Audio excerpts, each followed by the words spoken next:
जब कोई ना हो अपना सिया राम जपा करना। आशा करेंगे तो दुख मिलेगा। भागवत को इसलिए ज्ञान यज्ञ की उपमा दी है क्योंकि श्रीमद् भागवत में आकर के ज्ञान की वेदी पर हम अपने अवगुणों को स्वाहा करते हैं। जैसे यज्ञ में अग्नि की वेदी में हम लोग साकिल को स्वाहा करते हैं, और यहां पर अवगुण जितने हमारे अवगुणों को साकिल बना करके ज्ञान की वेदी में स्वाहा करते हैं। इसलिए साकिल के स्वाहा करने से सब देवता तृप्त होते हैं और हमें लौकिक संसार के लिए जीने के लिए धन अन्न इत्यादि देते हैं। लेकिन भागवत की कथा में अवगुण यदि हमारे जीवन के खत्म हो जाएं और जो सद्गुणों की वृद्धि हो जाए तो लौकिक नहीं अलौकिक वस्तुएं हमें प्राप्त होंगी, जैसे कि भक्ति, ज्ञान, वैराग, तप, मोक्ष, जिसके द्वारा हम आवागमन के संसार में चक्कर को मिटा सकते हैं। इसलिए संसार का कोई भी यज्ञ, कोई भी संसार का यज्ञ मुक्ति नहीं दिला सकता, लेकिन भागवत एक ऐसा यज्ञ है, ज्ञान यज्ञ है, जिसके द्वारा जीव मुक्ति पाते हैं। इसलिए अस्वेगम सहस्राणि वाजपेय शतानि च। 1000 अश्वमेघ यज्ञ करे और 10,000 वाजपेयी यज्ञ करे तो इतना पुण्य नहीं मिल सकता जितना कि श्रीमद् भागवत की कथा के श्रवण से मिलता है। अर्थात इस कथा से जीव मुक्त हो सकते हैं। तो जो भागवत को कराता है वो स्वयं भी मुक्ति का यत्न करता और संसार के विभिन्न लोगों के लिए मुक्ति का यत्न करता है, और जो मुक्ति का यत्न करता है उससे श्रेष्ठ व्यक्ति संसार में कोई नहीं होता। इसलिए ज्ञान यज्ञ को 1000 अश्वमेघ यज्ञ, 10,000 वाजपेयी यज्ञ की संज्ञा दी गई है। कोई संसार का यज्ञ श्रीमद् भागवत की बराबरी नहीं कर सकता। इसलिए ज्ञान यज्ञ करिष्यामि सुख शास्त्र कथोज्ज्वला भक्ति ज्ञान वैरागाणौ स्थापनार्थं प्रयत्नता। कथा में ज्ञान मिलता है, कृष्ण की कथा हमें मुक्ति दिलाती है, और राम जी की कथा समाज में और जीवन में जीने की कला सिखाती है। एक घर में एक वृद्ध दादा थे, बुजुर्ग, वो रामचरितमानस का पाठ किया करते थे। अपने बच्चों से भी कहते थे कि भाई रामायण पढ़ा करो, बच्चों रामायण पढ़ा करो। पहले घर घर में रामायण होती थी, घर घर में सीताराम की धुन होना चाहिए, धुन होना चाहिए, धुन होना चाहिए। 5 दोहा 2 दोहा पहले घर घर में पढ़े जाते थे। अब तो रामचरितमानस की पढ़ने का चलन खत्म हो गया है। जब से ये टीवियां आई, मोबाइल आए, मोबाइल ने तो समय ही आदमी का पूरा खत्म करा दिया। आदमी अब उसी में बीदा रहता है, चाहे बहू हो तो उसमें बीदी है, चाहे नंद हो तो उसमें बीदी है, मोबाइल में देख रही है। पढ़ी लिखी बहुएं, उन्हें टाइम ही नहीं है, घर के काम से निपटी और उन्हें मोबाइल उठाया। उन्हें ना सासों से बात करने की फुर्सत है, ना देवरानी से, ना जिठानी से, ना आस पड़ोस में व्यवहार बनाने की जरूरत है। उनका तो व्यवहार मोबाइल है, उनका आधार मोबाइल है, उनका जीवन मोबाइल है, उनकी शैली मोबाइल है, सब कुछ मोबाइल ही है। अब उन्हें यही पता नहीं है कि बगल में हमारे कौन रहता है, क्योंकि वो उसी में काम से निपटी हो, बस उन्होंने चालू कर दिया। क्या है भैया इसमें, छोटा सा मोबाइल है, इसमें क्या है, जीवन गुजर जाएगा लेकिन मोबाइल से आप सुलझ नहीं पाओगे, इतना कठिन है ये छोटा सा डिब्बा। एक भगवान ने डिब्बा बनाया था और एक मनुष्य ने डिब्बा बनाया। भगवान ने डिब्बा बनाया था इस पेट का, भगवान ने पेट बनाया। किसने बनाया पेट? भगवान ने। ये छोटा सा पेट है, 5 लीटर भी नहीं है, 2-2.5 लीटर का पेट होगा आदमी का। ये 2-2.5 लीटर का पेट, जिंदगी गुजर जाती है साहब, लेकिन इस पेट को नहीं भर पाता आदमी। मजदूरी करते करते जिंदगी गुजार देता। नेताजी नेतागिरी करते करते जिंदगी गुजार देते, साहूकार साहूकारा करते करते जिंदगी गुजार देता, पंडित जी कथा करते करते जिंदगी गुजार देंगे, लेकिन ये 2.5 लीटर की टंकी नहीं भर पाता कोई संसार में। ये ऐसा पेट है। कैसा पेट है? बड़ा विचित्र है। भगवान ने बड़ा विचित्र बनाया ये पेट। यदि पेट भगवान ने नहीं बनाया होता तो सब लोग फुर्सत में बैठे होते और किसी को कोई काम नहीं होता। रैन न होती जगत में तो ना होता आराम, रैन न होती जगत में तो ना होता आराम, और पेट न होता मनुष्य का तो करता नहीं कछु काम। पाठ हो रहा है काहे के लिए? पेट के लिए। गेतियां चल रही हैं काहे के लिए? पेट के लिए। फावड़े चल रहे हैं काहे के लिए? पेट के लिए। ड्यूटियां हो रही हैं काहे के लिए? पेट के लिए। रात भर सिक्योरिटी कर रहे हैं काहे के लिए? पेट के लिए। किसान खेत में खेती कर रहा है काहे के लिए? पेट के लिए। तो रैन ना होती जगत में तो ना होता आराम। रात नहीं होती तो आदमी सोता नहीं। रात हो जाए भैया दिख नहीं रहा, अब तो घर चलो यार, अब तो सवेरे देखेंगे। तो रात हो गई तो सो जाता है। रात नहीं होती तो आदमी सोता नहीं, लगा ही रहता। तो रात रैन ना होती जगत में तो ना होता आराम, और पेट ना होता मनुष्य का तो करता नहीं कछु काम। और पेट कैसा है? सबके पेटन ने जग जीते। बड़े बड़े युद्ध हो गए, बड़ी बड़ी लड़ाइयां हो गई, कोर्ट में कचहरी में मुकदमे चल रहे, काहे के लाजे? पेट के लाजे। वकील लड़ रहे, पेट के लाजे।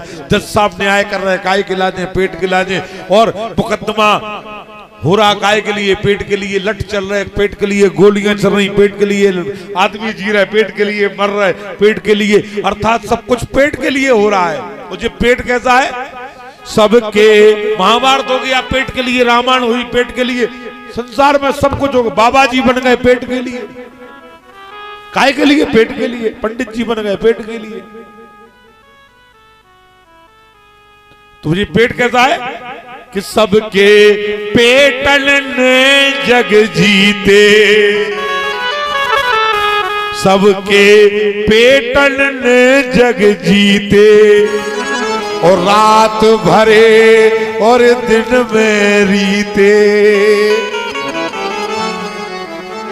रात में खूब भर के धांस धांस के खा के सो जाओ बिहारी करके, सवेरे होगा तो फिर खा ली, फिर ले आओ, फलार ले आओ, रोटी ले आओ, सेव ले आओ, संतरा लाओ, केला लाओ, दूध लाओ, जाने क्या क्या लाओ। काय के लिए? इस पेट की क्यों? रात ही तो खाओ, तो अब सवेरे काय खा रहे? भर गओ तो सवेरे फिर खा ली, और फिर सवेरे भर लिया तो फिर शाम के खा ली, फिर शाम के फिर ले आओ।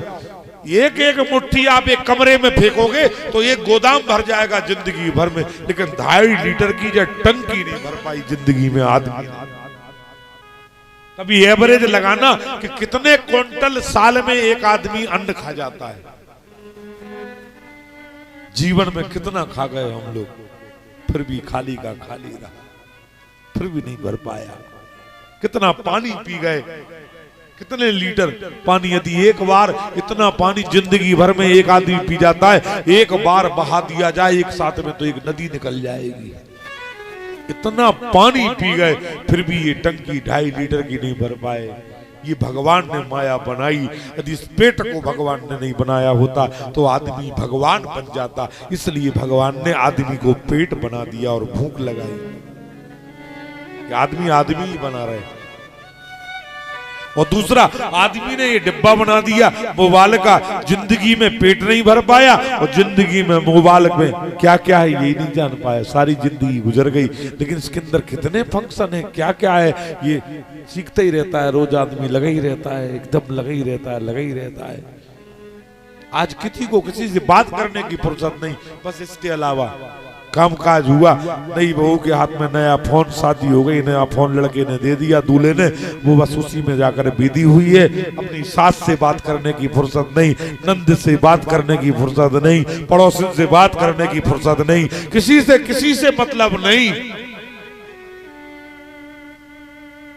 किसी चीज की जरूरत पड़ जाए, सास कहे कि जाओ बेटा पड़ोस से मांग लाओ, तो भी पड़ोस में जानती नहीं है काऊ मोबाइल ही खो जानत, मोबाइल ही से मांग लो सब कुछ। कोई चीज की जरूरत पड़ जाए कभी तो पड़ोस में जाके लोग ले आते थे, एक दूसरे की मदद करते थे, क्योंकि उन्हें पड़ोस वालों से व्यवहार बनाया ही नहीं, उन्होंने सिर्फ मोबाइल से बनाया। अब जरूरत पड़ेगी तो मोबाइल ही से मांगे। हाँ, पढ़े लिखे लोग कहते हैं कि इसी से सब मांग लेंगे। शहर में खाना है तो इससे ऑर्डर कर देते हैं, और पिज्जा मंगाना है, बर्गर मंगाना है, जो मंगाना आपको उस मोबाइल से घर आ जाएगा। आपके ये वो साधन बन गया। अब पड़ोसियों से व्यवहार की जरूरत नहीं, सबसे बड़ा पड़ोसी है, सबसे बड़ा मित्र है। पैसे भी इसी में, बैंक से ट्रांसफर कर दो, सब कुछ इधर से उधर हो जाएगा, कुछ नहीं, सब कुछ इसी में। तो महोदय, आज आदमी के पास में समय बहुत कम है, समय का बहुत अभाव है, आदमी बहुत बिजी ज्यादा हो गया है, समय नहीं है रामायण पढ़ने का। एक घर में एक सज्जन थे, वो रामचरितमानस की कथा पढ़ते थे, बच्चों से भी कहते थे।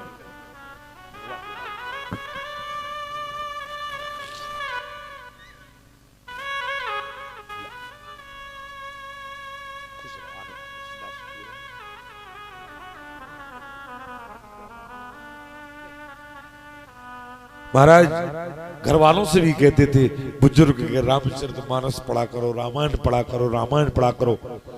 लेकिन घर के बच्चे नहीं मानते, मोबाइल में, टीवी में, उसी में उलझे रहते थे। एक बार की बात, बच्चे की शादी हुई, ससुराल कब तक जाएगा बुढ़ा आदमी लेवाने के लिए बहू के लिए। अब एक दिन बोला, बेटा तुम्हें तो जाना ही जाना है, इसलिए बहू को लेवा लाओ, जाओ। बगल में ही स्टेशन पड़ता था, स्टेशन के बगल में ससुराल थी, ट्रेन से जाना, ट्रेन से आना, घर भी स्टेशन के पास, ससुराल भी स्टेशन के पास। गाड़ी में बैठे, स्टेशन पे उतरे, ससुराल पहुंच गए, बड़ी खातिरदारी हुई। दामाद आ गए, दामाद जिस घर में आ जाए तो बड़ी खातिरदारी। बुंदेलखंड में लोग कहते हैं कि दामाद दाकन श्रेणी का होता है। दाकन 4 श्रेणी के रिश्तेदार होते हैं। ध्यान से सुनना, ये बात बड़ी विचित्र, भागवत में नहीं है ये बात, न भागवत में मिलेगी आपको। ये तो अनुभव की बात है, मैं अनुभव की आपको बात बता रहा हूँ। 4 प्रकार के रिश्तेदार होते हैं। एक तो दाकन होते हैं, एक मन राखन होते हैं, एक चुलकन होते हैं, और एक ढूकन होते हैं। ढूकन अभी बताऊंगा आपको 4 ही प्रकार के। दाकन कौन है? दामाद दाकन रिश्तेदार होता है, जो सांड जैसा दहाड़ता आए, एक घर में दामाद आ जाए, मोहल्ले भर को पता पड़ जाए उनके यहाँ पाहुन आए, भैया लाला जी आए। सब लोग सिलेंडर, सब लोग सतर्क, स्वागत की तैयारियां, नाना प्रकार के भोजन व्यंजन बन रहे, कोई कमी न रह जाए भोजन पे। क्यों? क्योंकि दाकन रिश्तेदार आए हैं, नाराज हो जाएंगे दाकने वाले। दूसरे हैं मन राखन, जब दामाद आ जाता है तो फूफा हो जाते हैं मन राखन। फूफा जी, दामाद की बात दूसरी श्रेणी का नाम है फूफा जी। जो फूफा जी बन गए तो मन राखन, पुराने रिश्तेदार हो गए। कोई बात नहीं, फूफा जी तो अपने घर के हैं, तो अपने बैठ जाएंगे, चाय मिल जाए तो ठीक है, नहीं तो लेट भी मिल जाएगी तो कोई दिक्कत नहीं है। तो दाकन, मन राखन, चुलकन, चूल्हे तक जिनकी पहुंच हो, आप खुद ही समझ जाओ कौन की। साले की पहुंच होती है चूल्हे तक। बहू का भैया आ जाए, सीधा चूल्हे तक जाएगा, उसे किसी से पूछने की जरूरत थोड़ी, वो चुलकन होता है।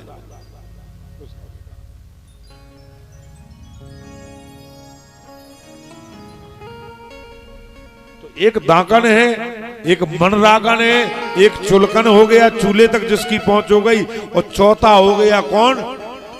ढूकन। समधी बन जाओगे, बालक की ससुराल, लड़के की ससुराल जाओगे, भीतर तो घुस नहीं पाओगे सब दोनों के मारे, तो दूर से ही देखोगे, कोई दिख जाता तो पानी मांग लेते, थोड़ा चाय का बोल देते। ढूक रहे दरवाजे से, कोई दिख जाता, पानी पीना प्यासे हैं लेकिन ढूक रहे, दरवाजे से ढूक रहे कि कोई दिख जाता तो पानी का कह देते। भीतर तो जा नहीं सकते सब दोनों के वजह से, तो बेचारे भी होते हैं ढूकन। ढूकन, मन राखन, चुलकन और दाकन, 4 प्रकार के रिश्तेदार होते हैं आदमी के। महाराज दामाद थे, घर में पहुंचे, बड़ी खातिरदारी हुई। दूसरे दिन बहू को तैयार करके सूटकेस लगा के घर वालों ने विदा कर दिया।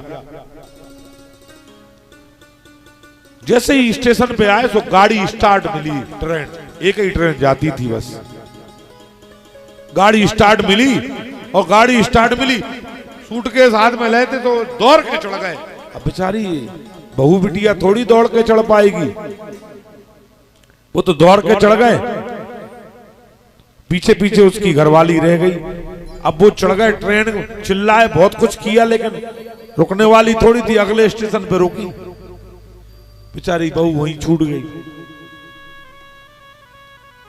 घर पहुंचे, लौट के फिर स्टेशन ढूंढने आए। बहू पढ़ी लिखी थी, उसने टिकट खरीदा और दूसरी ट्रेन आई, उसमें बैठ करके वो अपने ससुराल पहुंच गई। वो लौट के मायके आ गए। अब देखो, बे लौट के मायके उसके ससुराल आ गए और वो अपने सासरे पहुंच गई। वो पढ़ी लिखी थी। अकेली पहुंच जाओगी, मुझे क्या, पढ़ी लिखी है, टिकट खरीदा, बैठ गई गाड़ी में, दूसरी में पहुंच गई। अकेली बहू आई तो बुढ़ा द्वार पे बैठा था। बुढ़ा बोला, बोले बेटा तुम अकेली क्यों आई? उसने सारा बाकिया सुनाया, दास्तान सुनाई कि गाड़ी स्टार्ट थी, वे दौड़ के चढ़ गए, मैं चढ़ नहीं पाई। दादा बोले कैसा मूर्ख है, पहले तुझे चढ़ाना था, उसे बाद में बैठना था। आने दे। घर गए, बोले कैसे पागल हो दामाद जी, आप ही तो हमारी बिटिया लो आ गए थे, वो फिर आ गए के लौट के आई का।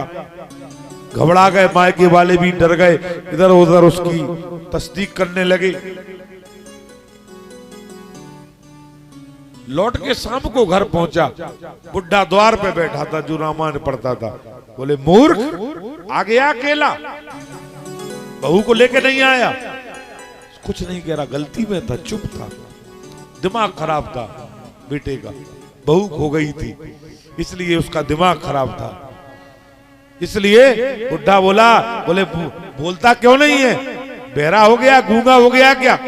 तो गुस्सा में तो था ही। बोले पिताजी चुप रहो, अबे हल्ला मत करो, हमारा दिमाग खराब है। अरे बोले कितनी बार कहा कि रामायण पढ़ता, रामायण पढ़ता। मैं कहता था घर में कि रामायण पढ़ाकर बेटा तो थोड़ा ज्ञान होता, मूर्ख तुझे ज्ञान ही नहीं है। रामायण की अक्षर करते पिताजी से, उसको बहुत गुस्सा आई। बोले हाँ पिताजी तुम रामायण रामायण की कहोगे, रामायण में धरी तो रही है, क्या है रामायण में, मेरा दिमाग खराब है, वे हल्ला मत करो। कुर्सी पे आके बैठ गया। बोले मूर्ख, रामायण पढ़ता तो तुझे ज्ञान होता कि स्त्री को कैसे वाहन में बैठालना चाहिए। तुझे मालूम है राम जी जब नौका में चढ़े तो कैसे चढ़े? यदि तूने केवट के प्रसंग को पढ़ा होता तो तुझे ज्ञान होता। रामायण पढ़ने से ज्ञान होता है, कैसे चढ़ना चाहिए, गाड़ी में, ट्रेन में, नाव में, ठेला में, मोटर में। राम जी से सीखो, रामचरितमानस से सीखो। ऐसी बहुत सी हजारों बातें आपको रामायण में मिलेंगी। बोले क्या? जब कभी मोटर हो, ट्रेन हो, रेलगाड़ी हो, उसमें पहले माता बहन को बैठा लो, आप फिर बाद में बैठो। सीट मिल जाए, पहले बहन माता को बैठा लो, आप बाद में बैठो। ऐसा नहीं कि गाड़ी चल रही, आपने दौड़ लगा के और छलांग लगाई, चढ़ गए और वो बेचारी वहीं छूट गई। ऐसे नहीं बैठा जाता गाड़ियों में। बोले क्या? बोले रामायण में कहाँ लिखो, जो कहाँ लिखो बताओ। बोले रामायण निकाली। बोले देख जी चौपाई क्या लिखा है, सियाए चढ़ाए, सियाए चढ़ाए चढ़े रघुराई, सियाए चढ़ाए चढ़े रघुराई, सियाए चढ़ाए चढ़े रघुराई, सियाए चढ़ाए चढ़े रघुराई, सियाए चढ़ाए चढ़े रघुराई, सियाए चढ़ाए चढ़े रघुराई। आप चढ़े प्रभु आयुष पाई, आप चढ़े प्रभु आयुष पाई। प्रभु आयुष पाए। प्रभु आयुष पाए। राम जी जब केवट की नौका में बैठे तो भले माता जानकी को चढ़ाया, सिया ये चढ़े चढ़ाए चढ़े रघुराई।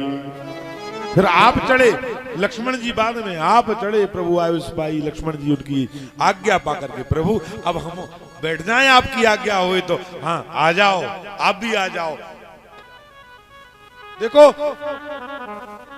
वाहन में स्त्री को पहले बैठाला राम जी ने, माता जानकी को बैठाला, फिर स्वयं बैठे, इसके बाद लक्ष्मण जी बैठे।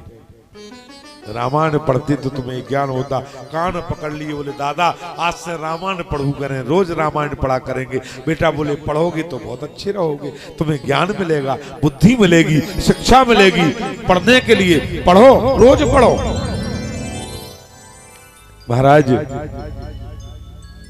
श्रीमान राजेंद्र सिंह रावत जी ग्राम कोटरा वाले भागवत जी का स्वागत करके अभी गए हैं, उनका मंच से स्वागत करते हैं, जोरदार तालियां। बहुत बहुत उनका स्वागत। इसके साथ ही रमेश श्री किशनलाल सिंह जी रावत जी कारोबाहा और अभी स्वागत करके भागवत जी का गए हैं। ठाकुर जी इन पर सदा कृपा बनाए रखें, बहुत बहुत आशीर्वाद। और इनका स्वागत राज बहादुर सिंह जी, श्री राज बहादुर सिंह जी रावत जी ठाकुर साहब बनियानी, ये भागवत जी का स्वागत करके अभी गए हुए हैं। इनके लिए जोरदार ताली और उनके लिए आशीर्वाद। ठाकुर जी सदा प्रसन्न रखें। जय श्री राधे, जय श्री कृष्णा, श्री राम। आगे कथा की ओर हम लोग चलते हैं। तो इस कथा के लिए ज्ञान यज्ञ इसलिए कहा जाता है क्योंकि यहाँ पर अज्ञानता की आहुतियां लगती हैं और हमारे अवगुणों की आहुतियां लगती हैं। स्वानंदात्मज उत्पन्नो नंदा स्वामदोजपन्नो जात लादो महामना आहूय विप्राण वेद ज्ञाना शास्त्र सुचिर्लंघता। आज नंद के आनंद हो रहा है, बधाई हो रही है। बुढ़ापे में 72 वर्ष के थे बाबा नंद जब लाला भयो है, और 62 वर्ष की थी बूढ़ी यशोदा जब आनंद को उत्साह हुई है। नंदा सुनंदा 1 महीने पहले से आ गई थी। नंद की बहनें हैं, तो एक का नाम नंदा है, एक का नाम सुनंदा है। भाभी की जनाई कराने के लिए आई थी। आशा थी लल्ला होगा तो बहुत कुछ मिलेगा बाबा नंद। एक कहती थी कंगन लूंगी, एक कहती थी मैं तो गले का हार लूंगी 9 लखा बाबा नंद से। नंद बड़े आदमी थे, छोटे मोटे नहीं थे। 9 लख गऊ नंद के नवनित दोहन होए। 9 लाख गायें बाबा नंद के यहाँ रोज दोहन होती थी। सिर्फ लगने वाली गायों की गिनती है 9 लाख, बगैर लगने वाली गायों की नहीं है। बने बगैर लगने वाली कितनी होगी? इतने बड़े आदमी थे। इतना दूध और दही बाबा नंद के यहाँ होता था। वो एक दिन का दूध यदि किसी नाले में बहा देते तो नाला में बाढ़ आ जाती। इतना बड़ा भवन था नंद का, जिस भवन में 25 चौक थे। 25 चौक, एक चौक इतना बड़ा था जिसमें 10,000 गायें एक साथ खड़ी करके 2 ही जा सकती थी। एक चौक इतना बड़ा था। ऐसे से 25 चौक की गड़ी थी बाबा नंद की। इतने बड़े आदमी थे। राजा कंस की रियासत का, सेना का पूरा खर्चा नंद बाबा के कर से चलता था। इतने बड़े आदमी थे बाबा नंद, यानी इतना कर देते थे, इतना टैक्स देते थे माने कंस के लिए कि उसकी राजकाज का सारा खर्चा नंद जी के टैक्स से ही निकलता था। नंदा सुनंदा ने रात में जनाई कराई थी, लाली भई थी। लेकिन कैसे लाला से लाली हो गई और लाली से लाला हो गया ये पता नहीं पड़ा। रात्रि में ब्रह्मा ने समय के चक्र को स्थापित कर दिया था। सुखदेव जी कहते कि हे राजन, जब तक भगवान नहीं रोए जब तक नंद भवन में नहीं पहुंच गए, और जब तक वो लाली नहीं रोई जब तक वो जेल खाने में नहीं पहुंच गई। बसदेव जी जेल खाने में लाली को लेकर के पहुंचे, अपने आप ताले लग गए, किवाड़ लग गए और अपने आप बेड़ियां हथकड़ियां डल गईं। लाली ने रुदन शुरू किया, इधर लाली ने रुदन शुरू किया, उधर लाला ने रुदन शुरू किया। नंदा सुनंदा निराश हो गई। लाली हुई थी रात में, सो गई जनाई करा के। यशोदा वृद्ध थी, प्रसव की पीड़ा के कारण वो अचेतन हो गई, बेहोश हो गई। उन्हें पता ही नहीं था कि लाली भई है कि लाला भयो है। सवेरे जब बधाइयां हो रही थी उस भवन में, नंद जी के भवन में बधाई हो रही है, एक बधाई नंद जी के भवन में बधाई हो रही है, तो उनने कहा कि एक तमाशा हमने देखा, एक तमाशा हमने देखा, एक तमाशा हमने देखा, ओ हुआ बड़ा बेढंगा है। लाली तो ये लाला बन गई, हुआ बड़ा ही अचंभा है। ये लाली थी, रात में लाला कैसे हो गई, बड़ा अचंभा हो गया। बड़ा रात में लाली थी और अभी लाला हो गया है। भैया बड़ा अचंभा हो गया। नंद जी के यहाँ बधाई हो रही है। नंदा सुनंदा ने देखा कि लाला भयो है, रात में लाली वही थी और अबे लाला तो के यशोदा की दो भय। लाली गायब हो गई, लाला अपने आप प्रकट हो गया। भगवान जाने ये कैसे लीला हो गई। नंदा सुनंदा से कहती है ये कैसा तमाशा है सुनंदा। चलिए जाओ। हो चलो देख आए नंद घर, चलो देख आए नंद घर, लाला हुआ। चलो देख आए नंद घर, लाला हुआ। चलो देख आए नंद घर, लाला हुआ। चलो देख आए नंद घर, लाला हुआ। प्रतिमाला हुआ, लाला हुआ। प्रतिमाला हुआ। चलो देख आए, चलो देख आए, चलो देख आए नंद घर, लाला हुआ। चलो देख आए नंद घर, लाला हुआ। चलो देख आए नंद घर।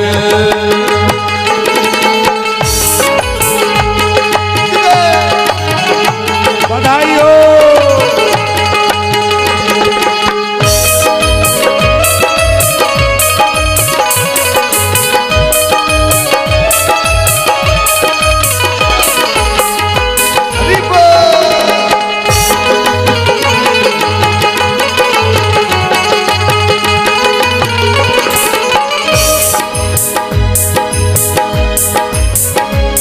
सखी ब्रज के सभी ग्वाल बाल हो के दिल में खुशाल। सखी ब्रज के सभी ग्वाल बाल दिल में हो के खुशाल। भैया गर्दन में डाल नाचे दे देख ताल। भैया गर्दन में डाल नाचे दे देख ताल। हो आदि नंद का मसीहा, हो आदि नंद का नसीबा उजाला हुआ। आदि नंद का नसीबा उजाला हुआ। चलो देख आए, हो चलो देख आए नंद घर, लाला हुआ। चलो देख आए नंद घर, लाला हुआ। चलो देख आए नंद घर।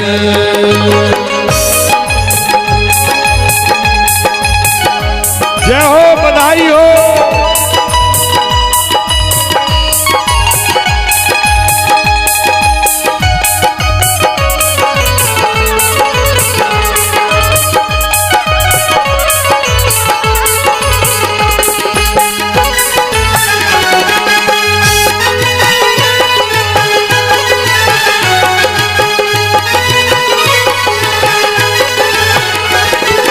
बधाई हो। आज ब्रज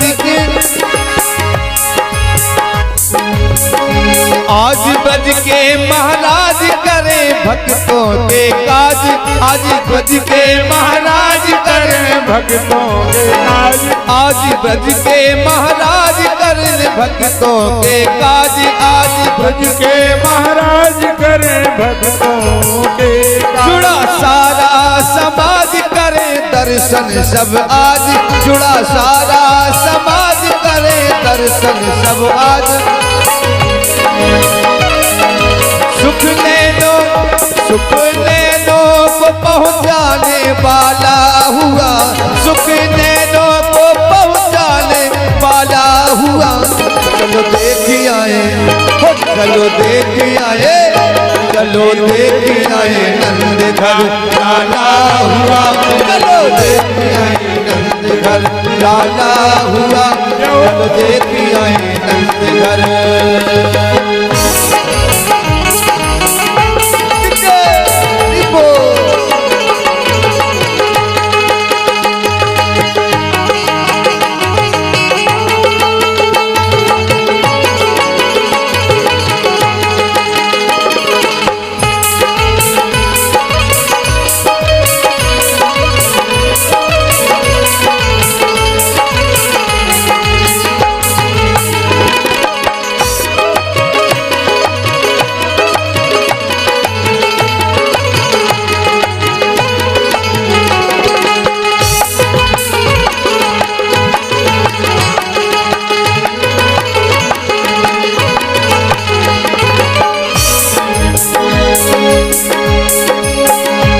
सखी ब्रज के महाराज करन भक्तों के काज।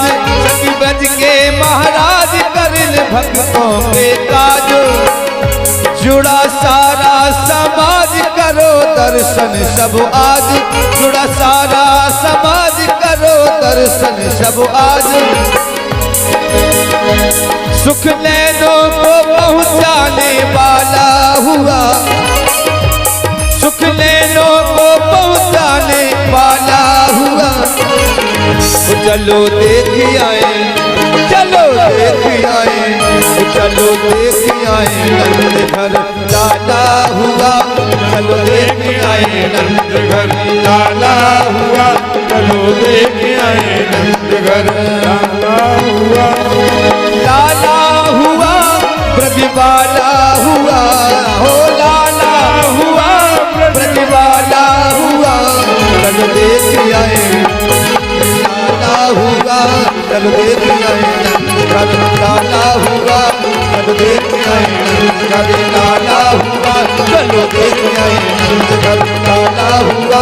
चलो देख आए नंद घर लाला हुआ। चलो देख आए नंद घर लाला हुआ। चलो देख आए नंद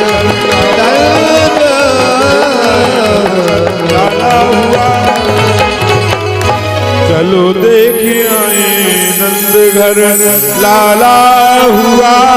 चलो देख आए नंद घर। श्री विजेंद्र सिंह जी रावत ग्राम घोकसी। श्री ब्रजेंद्र सिंह जी रावत ग्राम घोकसी अभी मंच पर स्वागत करने के लिए आए। उनका ताली बजा करके बहुत बहुत स्वागत। श्री भूरे भैया रावत जी ग्राम कारोबाहा मंच पर ठाकुर जी का स्वागत करने के लिए आए। उनके लिए भी तालियां जोरदार, अभिनंदन और बहुत बहुत आशीर्वाद ठाकुर जी का सदा बना रहे। नंद क्या बड़ा आनंद हुआ। इधर लाली का रोदन शुरू हुआ तो सुखदेव जी कहते कि हे राजन, जैसे ही लाली का रोदन शुरू हुआ ब्रह्मा जी ने समय के चक्र को रोक रखा था। समय के चक्र के लिए चला दिया ब्रह्मा ने। जैसे ही समय का चक्र चला और समय का चक्र जो चला सोई लाली ने रोदन शुरू किया। लाली रोई। जैसे ही लाली रोई पहरेदार जाग गए।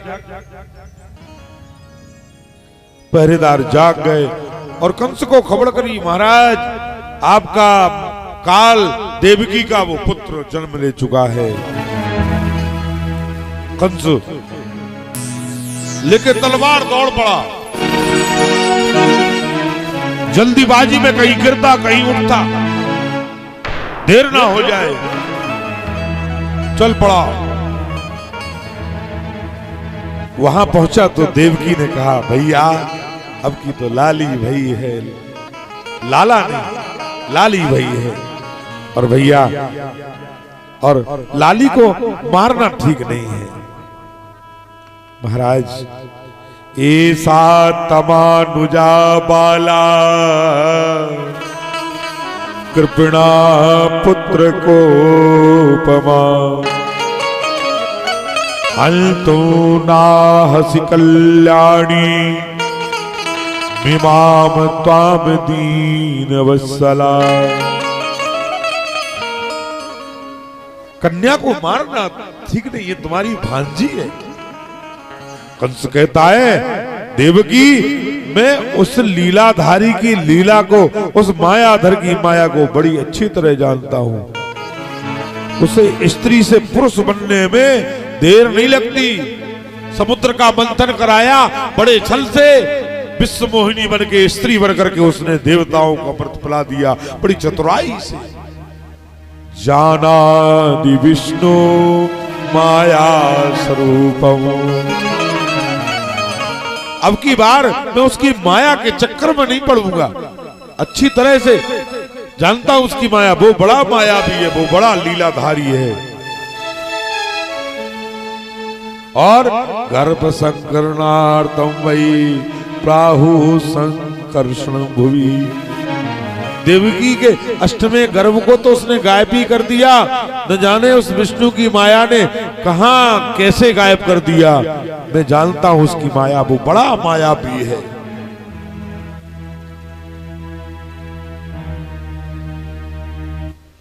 श्री गजेंद्र सिंह जी रावत वर्तमान सरपंच ग्राम कारोबाह, सरपंच साहब हमारे पद में आकर के स्वागत किए। भागवत जी का ताली बजा करके सरपंच साहब जी का स्वागत। बहुत बहुत साधुवाद, आशीर्वाद। सदा सुखी रहें, ठाकुर जी अपनी कृपा आप पर बरसाता रहें, सदा सुखी रहें। महाराज बहिरंती पुरा द्वारा सर्वा पुत्र बदावृता, बालग्नि श्रुत्वा ग्रहपाला समुत्थिता, तामाहं भ्रातरं देवी कृपणा करुणं सती, सुश्रेयं च कल्याणं श्रियं चाहन्तुमर्हसि। देवकी विलाप करती रही, मिन्नत मानती रही, हाथ जोड़ती रही। बहवो हिंसता भ्राता सस्वा पाप गोममा, वो तो बड़ा ही दुष्ट था, बाल हत्यारा कंस देवकी की गोदी से उस लड़की को छीन लेता है और छीन करके दंतो मां हर्ष मंदाया अंगे मां चरमा प्रजा, घुमाया, घुमा के एक सला पर मारा उसके सर को। उसके पहले के वो सला पर गिरती, हाथ से छूटी आकाश को चली गई। सिंह पर विराजमान होकर के अष्टभुजा धारण करके खड्गं चक्र गदेषु चापमर्धं शूलं कुसुंडिं शिरां शंखं संदतं करिष्ठनयनां सर्वांगभूषावृतां नीलस्यादुतिमासपासदशकां सेवे महाकालिकं। हाथ में खड्ग, चक्र, कृपाण, परधी, परग, खप्पड़ आदि विभिन्न अस्त्र शस्त्रों को लेकर के प्रकट हुई सिंह वाहिनी, वो वैष्णवी माया भगवान की। और कंस से कहती है, मूर्ख, मैं चाहूं तो इसी समय तुझे मार सकती हूं, लेकिन इतनी जल्दी तुझे मृत्यु नहीं देना चाहती, क्योंकि मेरे स्वामी मेरे प्रभु की आज्ञा नहीं। तुझे तो वो तड़पा तड़पा करके मारेंगे, तू एक एक दिन मरेगा, एक एक दिन क्षण क्षण में तेरी मृत्यु होगी, एक दिन में तू 1000 बार मरेगा, उसके डर से मरेगा। तू जिसे खोज रहा है मथुरा में, वो पहुंच चुका है गोकुल में। तू उसे मथुरा में खोज रहा है, वो मथुरा से निकल करके गोकुल पहुंच भी चुका और तुझे इस बात का पता भी नहीं। इतना कहकर के अदृश्य हो गई। विष्णु भगवान के पास जाकर के भगवान से कहा, प्रभु आपने जो कार्य मुझे सौंपा था मैंने पूर्ण कर दिया। भगवान कहते कि हे नारायणी माया, तुमने मेरा कृष्ण अवतार के समय बड़ा साथ दिया, वरदान मांगो मैं तुमसे प्रसन्न हूं। माया कहने लगी, भगवान यदि आप मुझसे प्रसन्न हैं तो मैं आपसे विवाह करना चाहती हूँ, पाणी ग्रहण करना चाहती हूँ। भगवान कहने लगे, हे देवी आप यशोदा के गर्भ से जन्म ली हैं और यशोदा मेरी धर्म की मां है। इस अवतार में आपसे मैं विवाह नहीं कर सकता क्योंकि आप इस अवतार में मेरी धर्म की बहन है। मिटाए भगत पति हो अनीति, भगति पति मिट जाएगा, संसार में अनीति होगी, इसलिए अगले अवतार की प्रतीक्षा करो। जब कलयुग में मेरा कली अवतार होगा तब मैं विष्णु शेष ब्राह्मण के घर में उसकी बेटी, अनविवाहित बेटी कालिका के गर्भ से कली बनकर के धरती पर अवतरित होऊंगा। 27 वर्ष के लिए भगवान का अभी अवतार कलयुग में होना है। 5197 वर्ष कलयुग को भी लगे हुए हैं। 4,32,000 वर्ष की कलयुग की पूरी आयु है। 2,16,000 वर्ष के बाद भगवान धरती पर अवतार लेंगे। अब की बार भगवान का ब्राह्मण के घर में और उसकी अनविवाहित बेटी के यहाँ भगवान का जन्म होना है, क्योंकि कलयुग में सबसे ज्यादा जो पतन होता है वो ब्राह्मण का होता है। ब्राह्मण से ही दोष करते हैं लोग सबसे ज्यादा। गाय, ब्राह्मण, संत और देवताओं का तिरस्कार कलयुग में होता है और इन्हीं 4 के लिए भगवान धरती पर अवतरित होते हैं। विप्र धेनु सुर संत हित लीन मनुज अवतार, निज इच्छा निर्मित तनु माया गुण गोपाल। इन्हीं 4 की रक्षा के लिए धरती पर ठाकुर जी का जन्म होता है। ब्राह्मण, गौ, देवता और संतों की रक्षा के लिए भगवान धरती पर अवतार लेते हैं।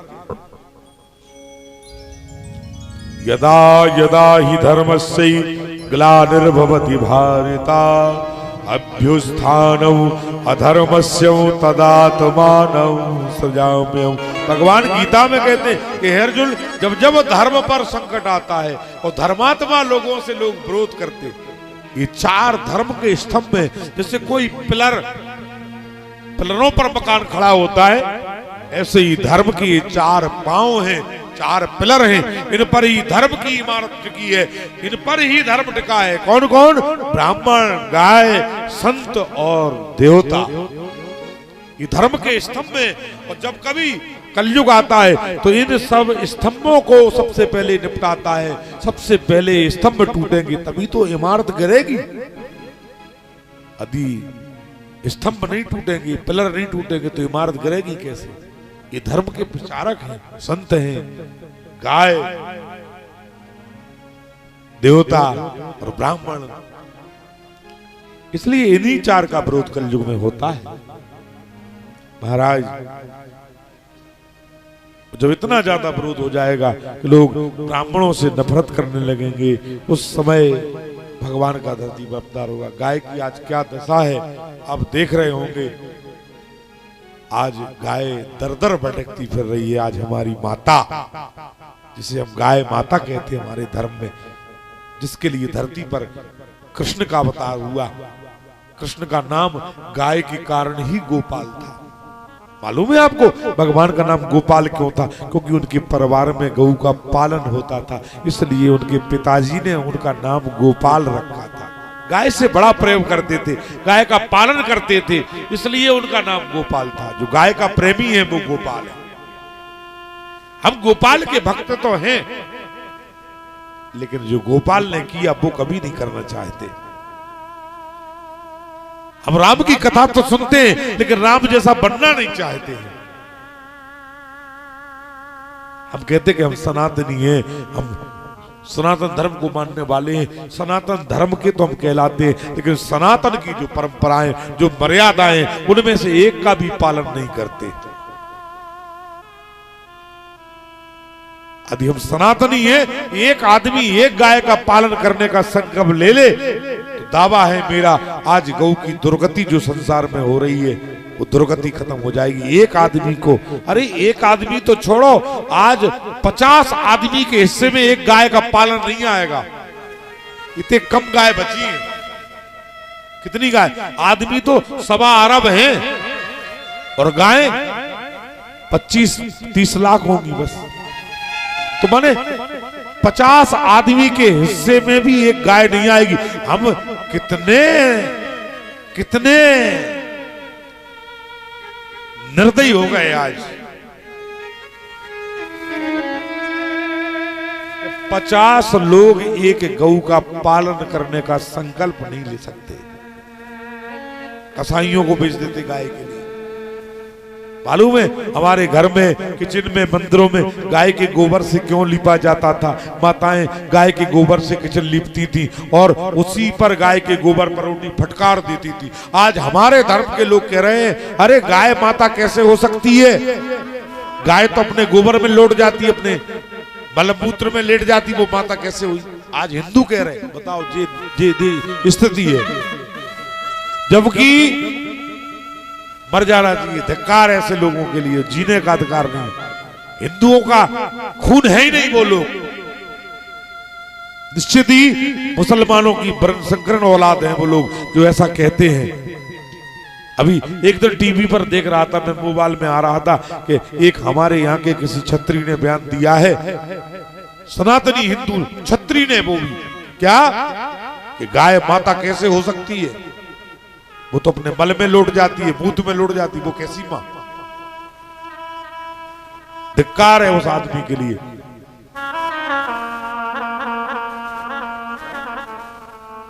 बीरबल, श्री बीरबल सिंह जी सिलोरी, ग्राम सिलोरी वाले ठाकुर साहब मंच पर स्वागत कर रहे हैं हमारे विद्वानों का। उनके लिए बहुत जोरदार ताली, उनका स्वागत कथा स्थल में, और आशीर्वाद ठाकुर जी उन पर कृपा सदा बनाए रखें। तो आज हम गाय की दुर्गति को देख रहे हैं। गौ मयम बसते लक्ष्मी, जिसके गोबर में लक्ष्मी का वास था, इसके गोबर से, गाय के गोबर से, गाय के मूत्र से, गाय के दूध से, गाय के दही से, गाय के घी से पंचगव्य बनता है, उसे यज्ञ में पिलाया जाता है। एकेन हरतो व्याधि, द्वितीय पाप संचयो, तृतीयेन भवेत मोक्षो, ब्रह्म तीर्थ कृपा प्रवेत। एक बार पियो पंचगव्य तो व्याधि दूर हो जाएगी। एकेन हरतो व्याधि, द्वितीय पाप संचया, दूसरी बार पीने से पाप खत्म हो जाएंगे, और तीसरी बार पीने से तो ब्रह्मलोक की प्राप्ति हो जाएगी। जिसके मूत में, गोबर में, दूध में, दही में, घी में, पांचों को मिला दो पंचगव्य बन जाता है। इतना पवित्र होता है कि गंगा भी जो काम नहीं कर सकती वो गाय का मूत, दूध, गोबर, दही कर सकता है। कोई यज्ञ गाय के मूत्र और गोबर, दूध, दही, घी के बगैर नहीं होता। पंचगव्य पिलाया जाता है। जब भागवत का स्पर्श जजमान को कराया जाता, उससे स्नान कराया जाता है, तब मूर्ति की प्रतिष्ठा जजमान से कराई जाती है।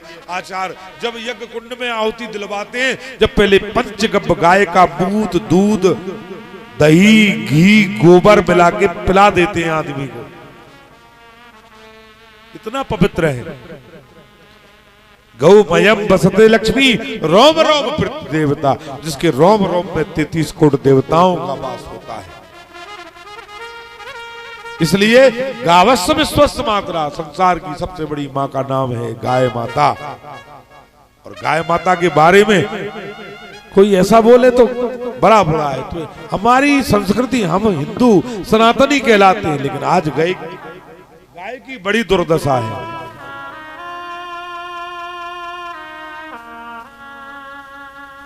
आज गाय की बड़ी दुर्दशा है महाराज। माता पिता की आज बड़ी दुर्दशा है, सास ससुर की आज बड़ी दुर्दशा है। माता पिता, गौ माता, जिनके यहां बेटियां हैं, बेटे नहीं हैं, उनके दमादों को चाहिए कि अपने माता पिता की, धर्म के माता पिता की, सास ससुर की सेवा करें, क्योंकि वो धर्म के माता पिता हैं। जिन्हें मां का दर्द न जाना वो नर है शैतान। जगत में सबसे बड़ा मां का नाम।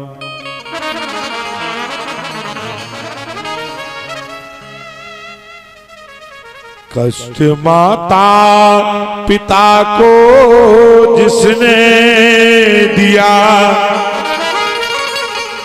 उसको मंदिर में जाने से क्या फायदा।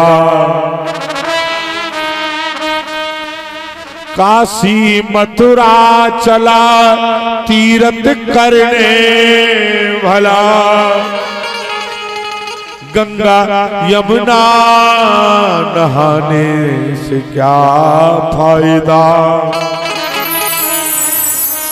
फूल मंदिर में दो चार अर्पित किए, ऐसे ईश्वर कहाँ किसने बस में।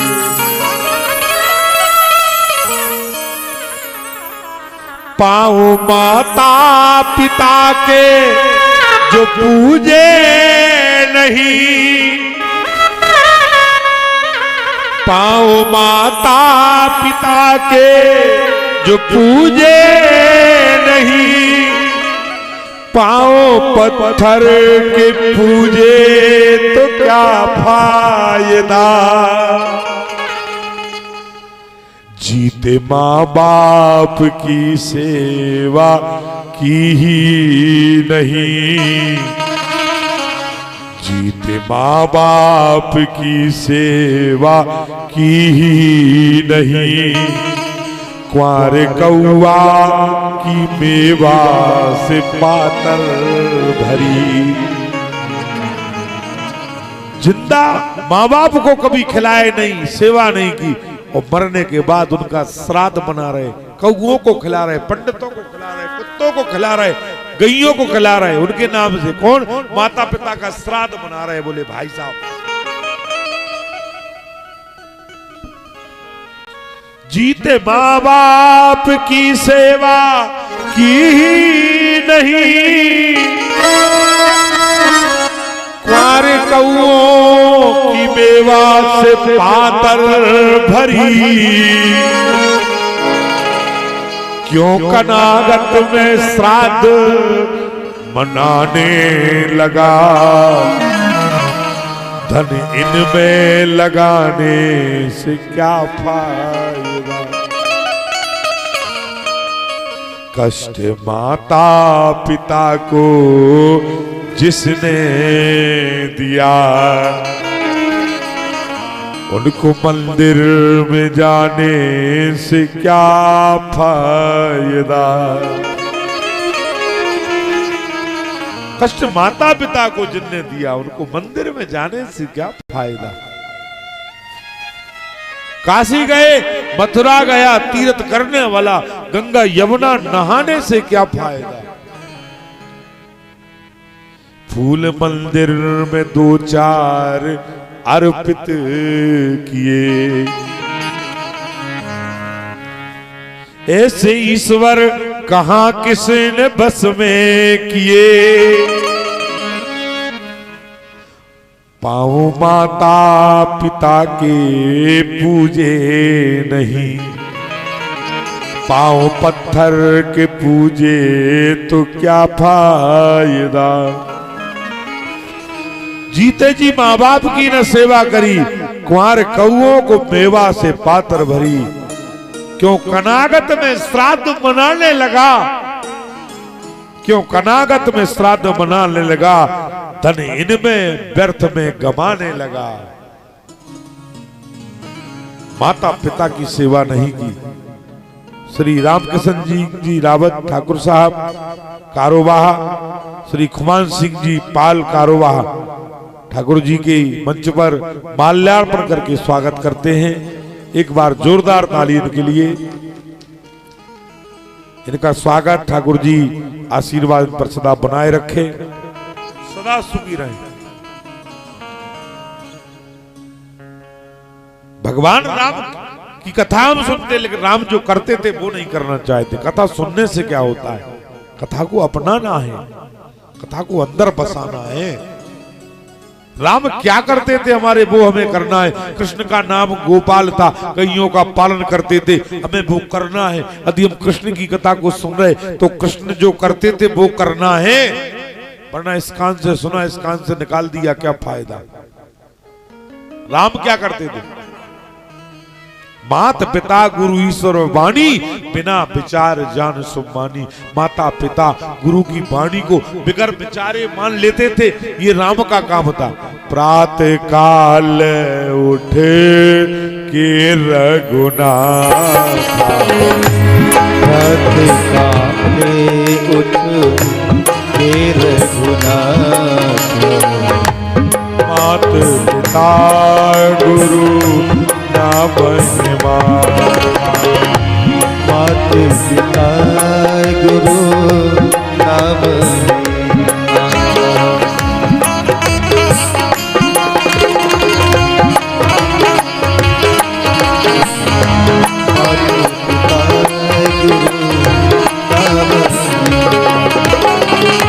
मात पिता गुरु नाम माता।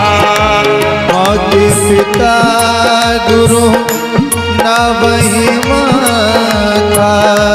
प्रातः काल उठे के प्रातः काल उठ के रघुनाथ। मात पिता गुरु नाम माता।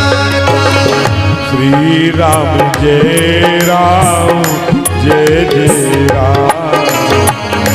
श्री राम जय राम जय जय राम। श्री राम जय राम जय जय राम। प्रातः काल उठ के रघुनाथा, मात पिता गुरु नाम ही माता।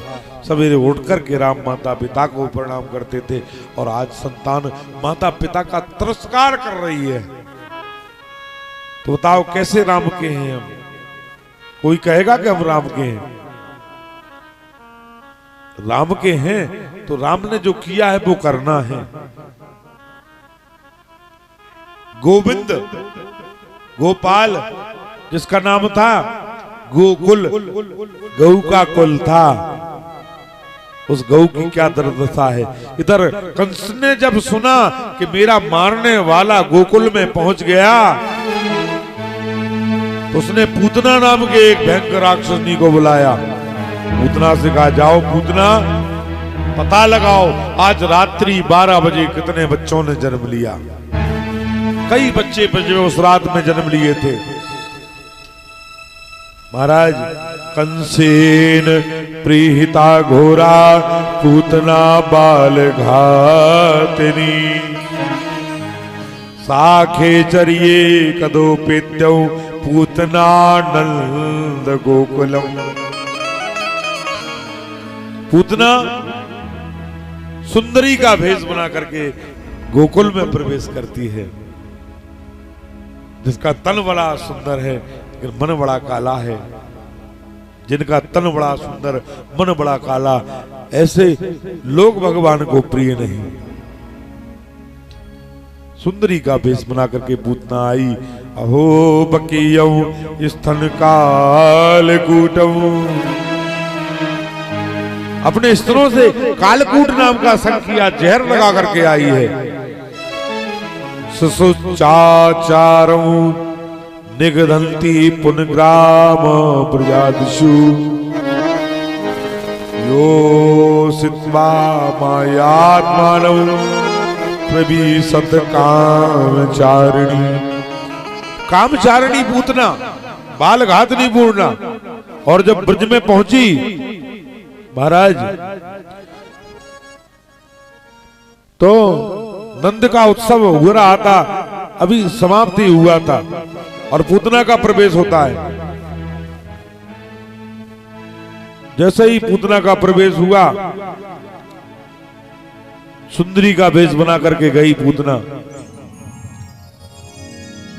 और देखा पल्ले में कन्हैया लेटे हुए थे। दाईं तरफ बाईं तरफ देखा कोई नहीं है, उठाया कन्हैया को गोदी में लिटाया, अपना पैर निकाला और पैर भगवान को पिलाने लगी, दूध पिलाने लगी। विचार करती कि जहर लगाया, अब मर जाएगा ये बालक, अब मर जाएगा, क्योंकि जहर का उन पर कोई प्रभाव नहीं पड़ा।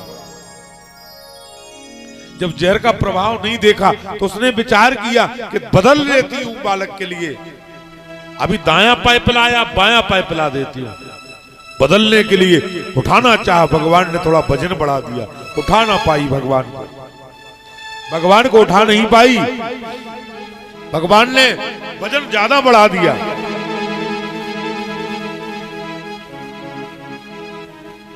महाराज चिल्लाई, अरे मां तेरी यशोदा, अरे पड़ी ना तेरी कोख में छाल है, और जायो का लाल जो तो जी का जंजाल है। जी का जंजाल है, दूध का पिलायो, अरे गोद का खिलायो, अरे भूल गई चाल में, ओ पीबती ही जाता ये, पीबती ही जाता सब भूल गई चाल में। अरे मां तेरी यशोदा, यह लालना तिहारो है, यह लालना तिहारो जो पूतना को काल है। जान गई आज बचने वाली नहीं हूं मैं, पूरी भली भांति जान गई आज मैं बचने वाली नहीं हूं, मर जाऊंगी। और ये लालना तिहारो जो पूतना को काल है, और पूतना को काल जो, और कंस को भी काल है, और कंस को भी काले, और जो देवकी को लाल है। ये भी जान गई ये देवकी का लाल है। भगवान ने सोचा कि मेरी मां बन करके आई, और मां बन करके आई तो इसे ज्यादा कष्ट नहीं देना चाहिए, इसलिए भगवान ने थोड़ा सा वजन हल्का कर दिया। उसी समय भगवान को उठा करके दो उड़ चली आकाश में उड़ रही है। भगवान ने देखा कि बहुत दूर लेके आ गई। भगवान जानते थे कि इसका शरीर बहुत विशाल है, यदि गांव में मारते भगवान तो पूतना सारे गांव को खत्म कर देती अपने शरीर से, इसलिए भगवान ने उसे उड़ने का मौका दिया। और जैसे ही गांव से बाहर पहुंची, एक मुश्किल उसकी छाती में भगवान ने मारी, छाती फट गई, खून मुंह से निकलने लगा, आंखें बाहर निकल आई और चिल्ला करके चिल्लाई, चीख। और जब ऊपर से नीचे गिरी, ऊपर से जब नीचे गिरी, बड़े बड़े वृक्ष गिर गए, धराशायी हो गए। इतना लंबा चौड़ा शरीर था, पर्वत के समान उसका। अघासुर की बहन थी। पूतना का संहार भगवान ने कर दिया। उसकी छाती पर भगवान लेटे, उसका पाय पान कर रहे थे पूतना का।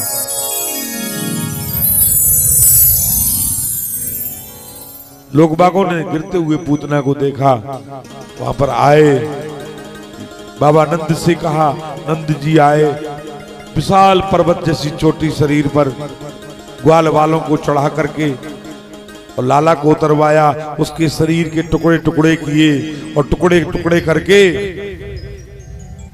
उसके शरीर को जलवाया। जितनी लकड़ी हो मिल पाई उतनी लकड़ी में जलाया, कुछ को पानी में बहाया, कुछ को गड्ढे में खोद करके दफनाया, फिर भी कुछ बचा उसे पानी में बहाया। इस प्रकार से उसके शरीर के लिए जो है ठिकाने लगाया। पूतना के मरने पर कंस को निश्चित ये ज्ञात हो गया था कि देवकी का लाल यशोदा के यहाँ ही जो बच्चा है वो पल रहा है। एक तृणावित नाम का राक्षस भेजा। तृणावितो सांद्रयो वत्यारूप धरो हरल कृष्णं नभो गतो गल्तु नास क्रोधा भूरि भार भूत तम समानो मल्लमाना आत्मनो गुरुत्मया। बवंडर बन करके बगड़ूरा बन करके आया वो ब्रज में, तीन छप्पड़ों को उड़ाता, छानों को उड़ाता, बड़े बड़े वृक्षों के लिए धराशायी करता हुआ और ब्रज में प्रवेश हुआ। भगवान का पल्ला अग्नि में यशोदा जी के पड़ा था। यशोदा उस बवंडर को देख करके, आंधी देख करके डर गई। यशोदा चिल्लाती रही। यशोदा के सामने ही वो बगड़ूरा बवंडर वो लांगूट उड़ा करके पल्ले को ले गया। 4 योजन 16 कोस ऊंचाई पर ले गया। और भगवान ने जब देखा बहुत ऊंचाई पर ले आया, भगवान ने थोड़ा अपना वजन बढ़ाया तो जिस गति से वो ऊपर गया था उससे दूनी गति से नीचे को आने लगा। धरती पर उसे पटक करके भगवान ने मार डाला, तृणावित को मारा। कुछ समय व्यतीत हुआ। गर्गं प्रोहितो राजान यदूनाम स्वमहातपा ब्रजं जगाम नंदस्य वासुदेव प्रचोदिता तम ही ब्रह्मवेदो श्रेष्ठा संस्कारं कर्तुमर्हसि बालयो नरयो नृणां जन्मना ब्रह्मणो गुरु। गर्ग जी आए, कछुदिन गए, गर्ग जी आए। यादवों के जो कुल पुरोहित हैं गर्ग, गर्ग पुरोहित हो राजन यदु नाम समहातपा ब्रजम जगाम नंदस्य। वसुदेव जी ने बाबा नंद के यहाँ भेजा, मेरे बालक का नामकरण संस्कार करके आओ। अभी भगवान का नामकरण नहीं हुआ था, भगवान का नामकरण हो रहा है। महाराज कंस पापमति ख्यातम तब चानन देवक्याष्टमो गर्भो न स्त्री भवतुमर्हति। कंस तो यही समझ रहा था कि देवकी का 8वां पुत्र ही यशोदा नंदन है, 7वां पुत्र तो 6 हो गया। कंस के डर से गौशाला में लीप करके भगवान का नामकरण संस्कार हुआ। गौशाला में भगवान का नामकरण हुआ। कछु दिन गए गर्ग ऋषि आए नाम धरण वसु देव पठाए।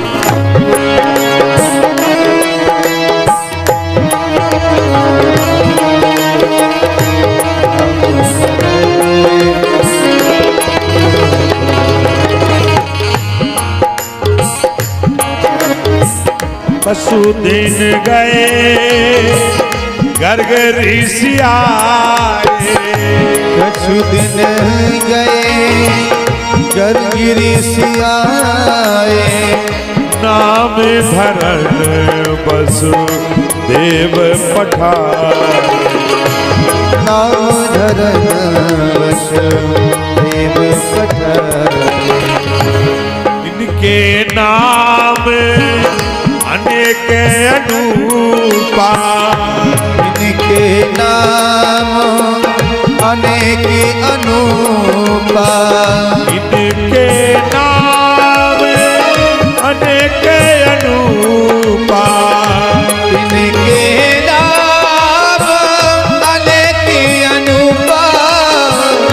इनके नाम अनेक अनूपा।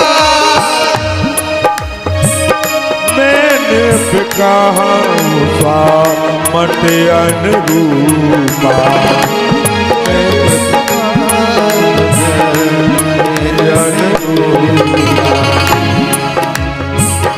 मैं नृप कहाऊं स्वामति अनुरूपा।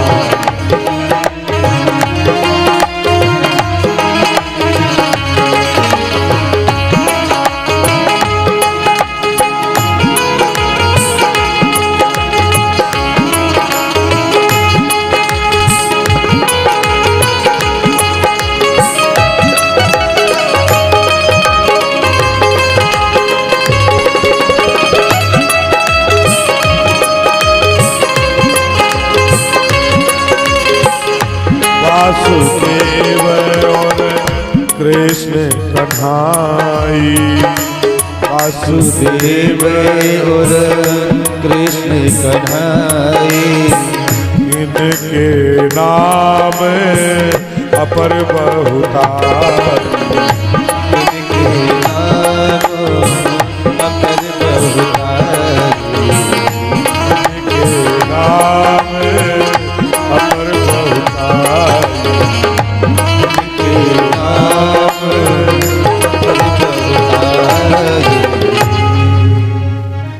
कछुदिन गए गर्ग ऋषि आए। गर्ग प्रोहितो राजान यदु नाम सुमहातबा।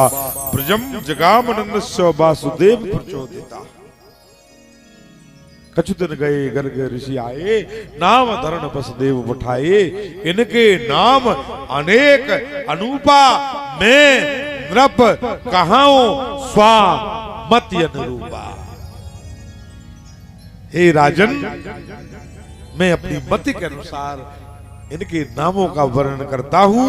इनके तो अनेक नाम हैं, अनूप नाम हैं। जैसा इनका कर्म है, जैसे ये लीला करेंगे वैसे इनका नाम रख जाएगा। नए नए नामों से जाने जाएंगे।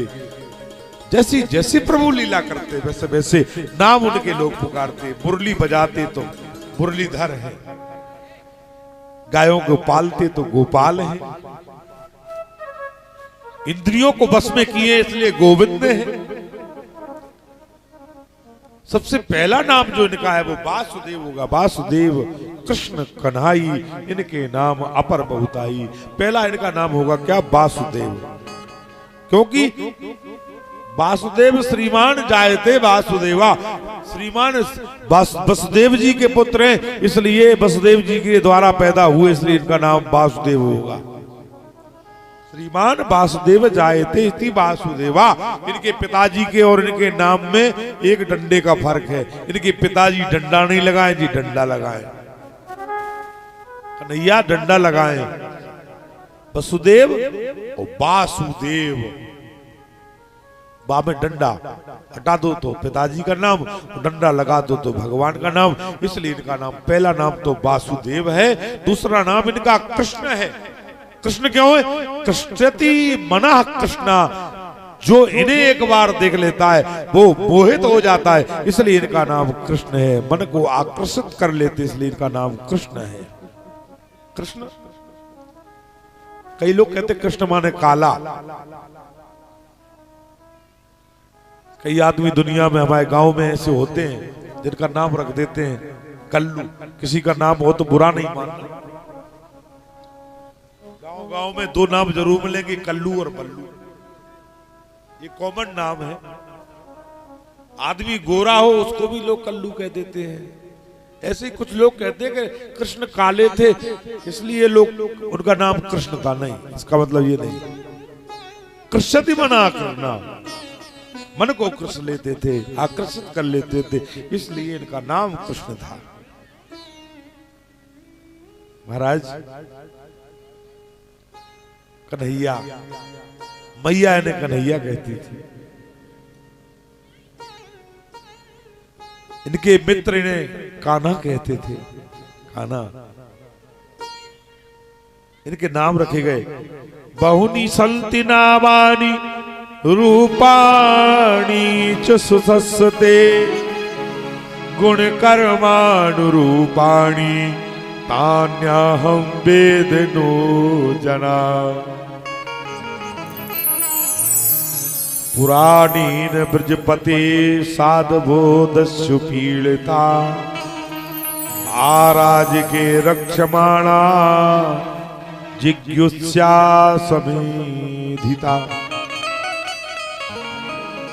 महाराज कृष्ण इनका नाम रखा गया।